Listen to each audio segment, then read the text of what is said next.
Everybody loves a great-looking collector car with tons of history that was also owned by a famous person. This is the background on a very famous historical John North custom that was also owned by singer-songwriter Gene Pitney. This video is about the 1957 Ford Fairlane two-door hardtop that John North purchased brand new with a manual 3-speed transmission and a factory E-code engine. The E-code engine, of course, indicates that the car is ordered with solid lifters, 2 4-barrels, with a beautiful air cleaner and a manual transmission that was mounted on the floor.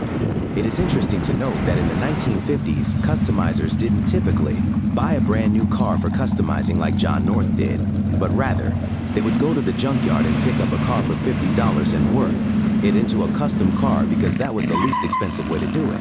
Evidently, John North had the money to buy a new car and have it customized. John North's wife's cousin was Gene Pitney, who lived nearby to the Norths.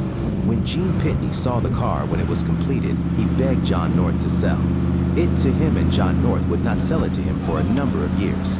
The Gene Pitney ownership is documented on the steering wheel cover with the signature of Gene Pitney, along with a video of John North's son Mark North, who in the last few years came to see the car in person, and we videotaped him remembering the day that Gene Pitney came to close the deal and purchase the car from his father John North. Another interesting fact about this car is that everything on the car is original from 1957 and 1958 when the car was customized by a professional shop.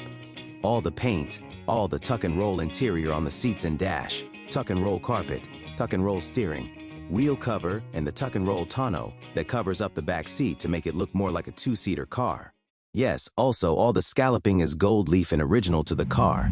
Just take a look at the wonderful old-time tachometer on the steering column. The car had even had a dummy TV set in the dashboard.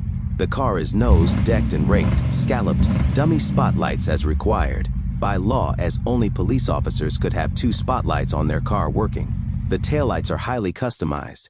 The Nerf bars are what is used for bumpers.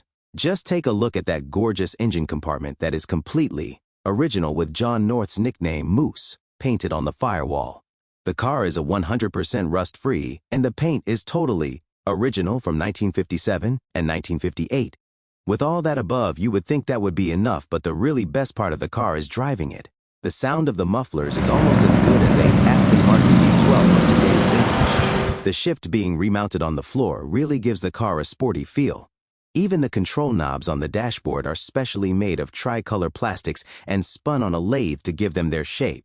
Oh, did I forget to mention that the car is super fast with the manual transmission on the floor and 2 4-barrel carburetors from the factory with the factory E-code engine with solid lifters and 300 horsepower.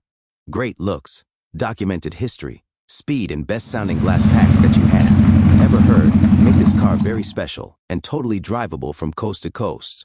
Check out the list of magazine articles that this historic custom has been featured in circa 1957 to 1965. Some magazines featuring the White Pearl,